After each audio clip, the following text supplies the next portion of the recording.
Hi guys, so just gonna do a couple of videos on what we did on Saturday. I'm gonna start with this block called uchi-uki, which is under or inside outside block. Okay, so if you remember, we have the hand out and we press the thumb into the ribs and we pull and project this. Not so much going out this way, but more like a projection forward. Almost feel like you're trying to strike forward with your two knuckles. Okay, so pressing here and then under your arm. Again, as a reminder, always focus on this hikute position. All right, so I'll just count you through some of these. So we'll divide it into ich, ni, the back of the arm.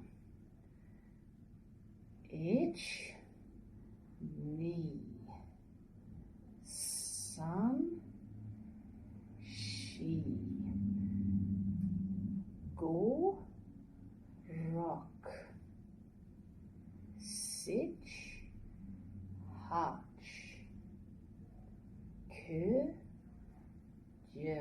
I'll just go from the side so you can see clearly what I'm doing. Don't forget this. So ich, ni, san, shi, go, rock, sich, hach, que, je. I'll do it from the other side. I'm going to repeat so you've got a chance to have a go at it with me, okay? So here, ich, ni, san, shi, go, rock, sich, hach, que, je. Okay, so obviously in class, we won't be dividing it in two, but we tend to do it while you're learning it so that you can just break it down. But now we're going to do the movement all in one, all right?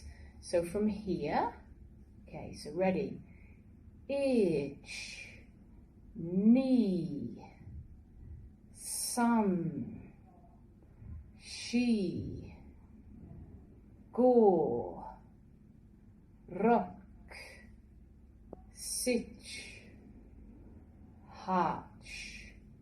Okay, so that's uchi-uki. Remember to always try and keep your arms nice and loose. Any aching starts, always shake it out. We want the upper body as relaxed as possible. It'd be a good habit to learn right from the beginning, and it'll help your karate, 3, 4, 5 years down the line. Okay, guys, look out for the next one.